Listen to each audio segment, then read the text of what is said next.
Hello everyone, welcome back in my video.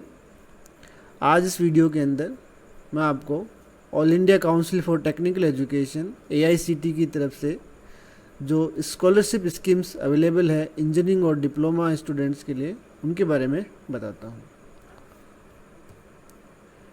AICTE basically 3 types की scheme देती है scholarship के लिए, जिसमें सबसे पहला जो स्कीम आती है वो है सक्षम scholarship scheme for specially abled students.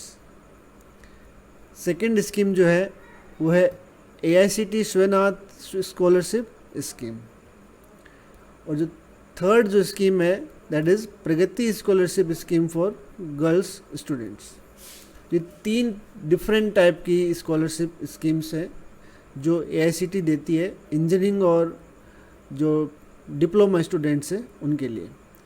अब इन तीनों स्कीम्स की क्या क्राइटेरिया है, कितनी स्कॉलरशिप मिलती है और कौन कौन उसके लिए एलिजिबल है, उसके बारे में अपन डिटेल में बात करते हैं। सबसे पहले हम बात करते हैं सक्षम स्कॉलरशिप स्कीम के बारे में। ये बेसिकली स्पेशली एबल्ड स्टूडेंट्स के लिए है। सो दिस सक्षम is a MHRD scheme being implemented by AICTE aimed at providing encouragement and support to specially abled children to pursue their technical education. This is an attempt to give every young student who is otherwise specially abled and the opportunity to study further and prepare for a successful future through technical education / knowledge.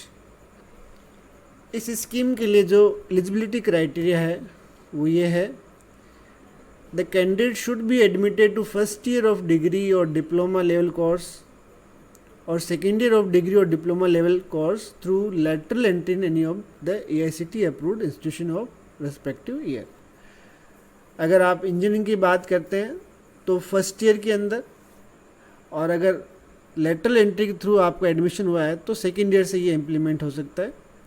चाहे वो आप diploma की बात करें तो diploma में भी first year और सेकेंड ईयर दोनों के लिए ही ये स्कीम लागू रहती है।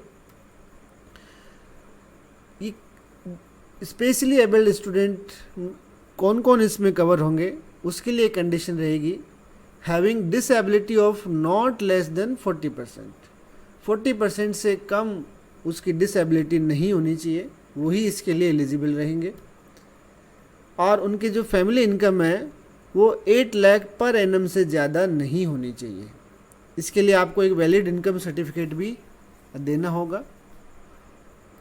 ये तो हुई बात एलिजिबिलिटी क्राइटेरिया की। अब आता है कि नंबर ऑफ स्कॉलरशिप, कितने बच्चों को, कितने स्टूडेंट्स को ये स्कॉलरशिप दी जाएगी। So there is no restriction on the numbers of scholarship. So all eligible specially abled students admitted to first year of degree level course or second year of degree level course through lateral entry in any of the AICTE approved institutions will get the scholarship। कोई इसके अंदर restriction नहीं है numbers पे, जितने भी eligible students होंगे सभी को ये मिलेगी। सेकंड जो आपकी स्कॉलरशिप स्कीम है वो है स्वनाथ scholarship scheme. The scheme is being implemented by AICTE to provide encouragement and support to orphans, wards of parents died due to COVID-19, wards of armed forces and central paramilitary forces martyred in action to pursue education। 3 type की category इसके अंदर बनाई गई है, इसके बारे में भी अपन बात करते हैं। This is an attempt to give every such child an opportunity to study further and prepare for a successful future through education in AICTE approved institution and courses. हम बात करते हैं कौन कौन इसके लिए एलिजिबल होंगे। तो सबसे पहले the candidate should B from any of the following categories. या तो बच्चा कैसा हो, ऑर्फन हो, या either or both parents died due to COVID-19। COVID-19 में अगर किसी स्टूडेंट के माता या पिता या दोनों की इसके अंदर डेथ हो गई है तो वो इसके लिए एलिजिबल रहेंगे। या फिर पैरामिलिट्री या आर्म्ड फोर्सेस के अंदर जो शहीद हो गए हैं उनके जो बच्चे हैं वो इसके अंदर एलिजिबल रहेंगे। कंडीशन यहाँ पे भी वही है कि फैमिली जो इनकम है वो 8 लाख पर एनम से ज़्यादा नहीं होना चाहिए, और इसके लिए वैलिड आपको इनकम सर्टिफिकेट भी देना होगा। और the candidate should B currently studying in the AICTE approved institution and courses eight degree and diploma level in regular mode. अब आती है बात इसमें नंबर ऑफ स्कॉलरशिप्स की। तो टोटल 2000 स्कॉलरशिप इसमें दी जाएगी, जिसमें से 1000 होगी डिग्री स्टूडेंट्स के लिए एंड 1000 होगी डिप्लोमा स्टूडेंट्स के लिए हर साल। तो टोटल आपको 2000 स्कॉलरशिप इसके अंदर अवार्डेड की जाती है AICTE की तरफ से। थर्ड जो स्कीम आती है वो है आपकी Pragati scholarship scheme for girls students. So scheme being implemented by AICTE aimed at providing assistance for advancement of girls pursuing technical education, and this is an attempt to give young women the opportunity to further her education and prepare for a successful future by empowering women through technical education. तो women education को बढ़ाने के लिए, बढ़ावा देने के लिए ये स्कीम AICTE की तरफ से दी गई है। इसके लिए कौन कौन कैंडिडेट एलिजिबल रहेंगे? So the girl candidate should be admitted to first year of degree और डिप्लोमा लेवल कोर्स, या अगर सेकेंड ईयर में है जिसका लेटरल एंट्री के थ्रू एडमिशन हुआ वो इसके लिए एलिजिबल रहेंगे। एक रेस्ट्रिक्शन इसके अंदर है, मैक्सिमम 2 गर्ल चाइल्ड पर फैमिली आर एलिजिबल। अगर एक ही फैमिली से 2 गर्ल चाइल्ड अगर एजुकेशन ले रही हैं तो केवल 2 मैक्सिमम ले सकती हैं इस स्कॉलरशिप को, उससे ज़्यादा नहीं। इनकम की क्राइटेरिया वही सेम टू सेम है, यहाँ पे भी 8 लाख से ज़्यादा एक फाइनेंशियल ईयर के अंदर आपकी इनकम नहीं होनी चाहिए। इसके लिए आपको सर्टिफिकेट एक देना होगा। नंबर ऑफ जो स्कॉलरशिप अवेलेबल है इसके लिए वो है टोटल 5000 स्कॉलरशिप। टोटल 5000 स्कॉलरशिप इसमें दी जाएगी। ये जो 5000 स्कॉलरशिप है वो पूरे कंट्री के अंदर स्टेट वाइज डिस्ट्रीब्यूटेड होगी, और अगर इसके अंदर सफिशिएंट नंबर ऑफ कैंडिडेट्स नहीं मिलते हैं then the number of scholarship are transferred into AICTE Pragati scholarship scheme for girl student diploma. तो डिप्लोमा स्टूडेंट्स को ये ट्रांसफ़र हो जाएगी। वहाँ भी कंडीशन यही है कि या तो student first year degree course में एडमिटेड हो, या सेकेंड ईयर में अगर वो लेटरल एंट्री उसकी हुई है तो उसको ये स्कॉलरशिप अवार्ड की जा सकती है। सेकेंड पॉइंट आता है state and union territory wise distribution of 5000 scholarship. ये तो है 5000 स्कॉलरशिप जो स्टेट और यूनियन टेरिटरी के हिसाब से दी जाएगी। इसके अलावा इन 5000 स्कॉलरशिप के अलावा अगर कोई girl candidate 13 union territories and north eastern state से आती हैं, जैसे कि Andaman Nicobar, Jammu and Kashmir, Ladakh, Dadar and Nagar Haveli, Daman and Diu, Lakshadweep, Arunachal Pradesh, Assam, Manipur, Meghalaya, Mizoram, Nagaland, Sikkim and Tripura, उन सभी कैंडिडेट्स को दी जाएगी। इसमें कोई नंबर का रेस्ट्रिक्शन नहीं है। ये जो संख्या है वो इन 5000 से अलग या एक्स्ट्रा में है। 5000 तो हो ही गए हैं पूरे कंट्री के लिए, स्टेट वाइज कोटा अलग अलग डिसाइडेड है, रिजर्वेशन भी उसमें रहेगा। लेकिन अगर इन 13 यूनियन टेरिटरीज से या नॉर्दर्न ईस्टर्न स्टेट से कोई आता है तो उसको ये स्कीम मिल जाएगी। अब आता है कि इस स्कीम, तीनों जो स्कीम हमने अभी देखी है, इन स्कीम के अंदर अमाउंट कितना मिलेगा। तो 50,000 अमाउंट इसके अंदर मिलता है फर्स्ट ईयर के अंदर।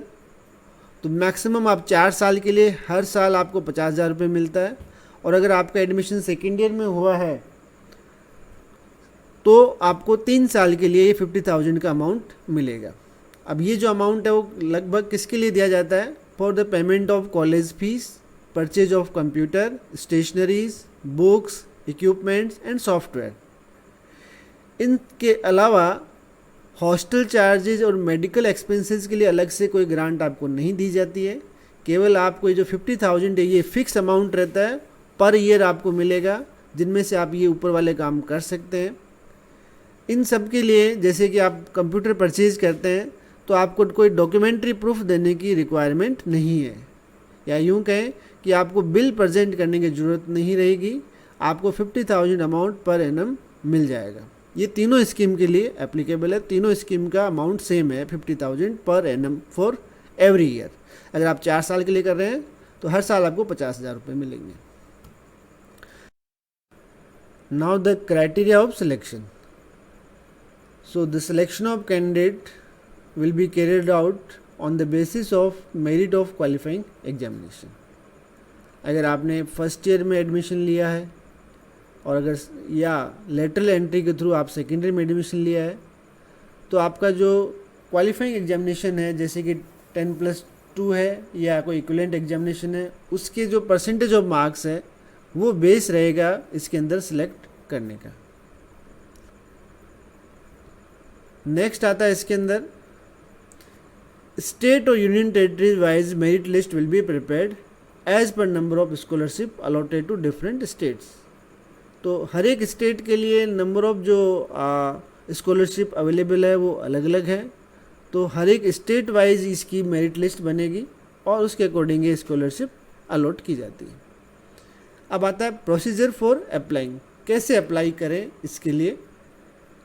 So the candidate fulfilling the eligibility conditions is required to apply online on National Scholarship Portal after initiation of application process and notice to be published on AICT websites.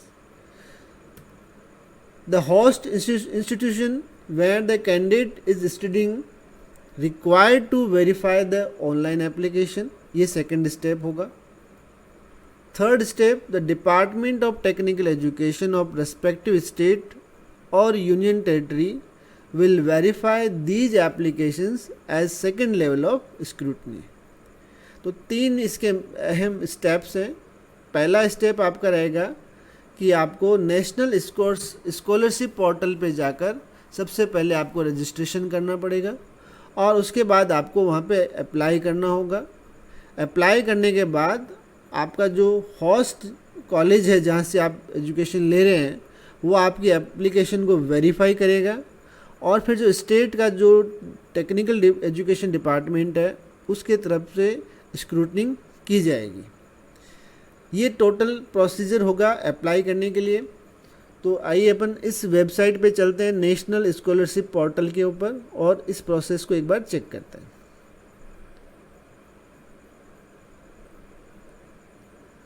ये इसकी website है scholarship.gov.in। यहाँ पर आपको पूरी scheme आपके सामने दी हुई है। तो अगर आप इस पे आते हैं पोर्टल पे तो UGC AICT स्कीम्स, जिसके अंदर आप all India council for technical education में अगर आप जाते हैं तो यहाँ पर आपको ये सारी स्कीम्स नज़र आ जाएंगी। स्कीम के अंदर अप्लाई करने की जो लास्ट डेट है वो 30 नवंबर 2021 है। आगे के जो 2 स्टेप हैं वो आपके इंस्टीट्यूट वेरिफिकेशन और स्टेट वाले हैं, वो 15 दिसंबर तक है, लेकिन आपको जो अप्लाई करना है वो 30 नवंबर तक ही अप्लाई करना है। अब अगर आप इसमें अप्लाई करना चाहते हैं तो सबसे पहले आपको न्यू रजिस्ट्रेशन पे क्लिक करना होगा। आप न्यू रजिस्ट्रेशन पे जाएंगे, यहाँ जा कर के आपको इसके बारे में पूरी डिटेल मिल जाएगी कैसे अप्लाई करना है। तो अप्लाई करने से पहले आपको कुछ चीज़ें आपके पास रेडी होनी चाहिए, जैसे कि एजुकेशनल डॉक्यूमेंट्स ऑफ स्टूडेंट जो अप्लाई कर रहा है उसकी बैंक डिटेल, क्योंकि जो अमाउंट आपके बैंक अकाउंट में ही आने वाला है। आधार नंबर चाहिएगा इसके लिए आपको। अगर आधार अवेलेबल नहीं है तो बोनाफाइड जो सर्टिफिकेट है जो स्टूडेंट का वो चाहिएगा कि किस आप इंस्टीट्यूट के अंदर काम कर रहे हैं या स्टडी कर रहे हैं। आधार नंबर नहीं है तो आप आधार एनरोलमेंट आईडी भी यूज कर सकते हैं या बैंक पासबुक भी इसमें यूज किया जा सकता है। और इन सब के बारे में जो डिटेल्स है, जैसे state of domicile, date of birth, ये डिटेल्स यहाँ पर कंप्लीटली दी हुई है। इस डिटेल को एक बार ध्यानपूर्वक आप पढ़ लें। उसके बाद कुछ डिक्लेरेशन है वो आपको यहाँ पे करने होंगे। ये डिक्लेरेशन करने के बाद में आप यहाँ पे कंटिन्यू करें। कंटिन्यू करने के बाद यहाँ पे कुछ डिटेल्स है जो आपसे भरनी होगी यहाँ पे, जैसे कि स्टेट ऑफ डोमिसाइल आप डोमिसाइल जो स्टेट है वो अपना चूज कर लें यहाँ से, जिस स्टेट के आप हैं। स्कॉलरशिप कैटेगरी के अंदर आप चूज कर लें। 2 टाइप की कैटेगरी है, प्री मैट्रिक और पोस्ट मैट्रिक। तो इस इंजीनियरिंग के लिए आपको पोस्ट मैट्रिक पे क्लिक करना होगा, प्री मैट्रिक में नहीं करना होगा। Date of birth, gender, mobile number आप बिल्कुल वही नंबर दें जिसको आप नंबर को यूज करते हैं। ईमेल आईडी कंपलसरी फील्ड नहीं है। बैंक की डिटेल्स आपको यहाँ देनी होगी, आईएफएस कोड देना होगा। और आप आइडेंटिफिकेशन जो डिटेल्स है उसके अंदर आपको एक ऑप्शन चूज करना होगा कि आप आधार चूज करना चाहते हैं या बैंक अकाउंट। तो आधार आप इसमें चूज कर सकते हैं। ये सब करने के बाद आप इसको सबमिट कर देंगे, रजिस्टर क्लिक करके यहाँ से आपका रजिस्ट्रेशन हो जाएगा। उसके बाद आपको एक OTP आएगा मोबाइल के ऊपर, उस OTP के थ्रू आप इसके अंदर लॉगिन कर जाएंगे। तो पहला स्टेप होगा रजिस्टर करने का, दूसरा स्टेप होगा लॉगिन। आप अकाउंट में लॉगिन कर जाएंगे और लॉगिन करने के बाद आप जिस भी स्कीम के लिए एलिजिबल है उस स्कीम के लिए आपको अप्लाई करना होगा। इस वेबसाइट का लिंक मैं डिस्क्रिप्शन बॉक्स में डाल रहा हूँ। अगर आप चाहें तो उस लिंक के थ्रू भी इस वेबसाइट पे आ सकते हैं। और इन स्कीम से रिलेटेड अगर आपकी कोई भी क्वेरी है तो आप मुझे कमेंट बॉक्स में लिख सकते हैं। आप मेरे इस वीडियो को लाइक एंड मेरे इस चैनल को सब्सक्राइब कर दीजिए। फ्यूचर में इससे रिलेटेड और वीडियोस भी आपको लगातार मिलते जाएंगे। Thank you.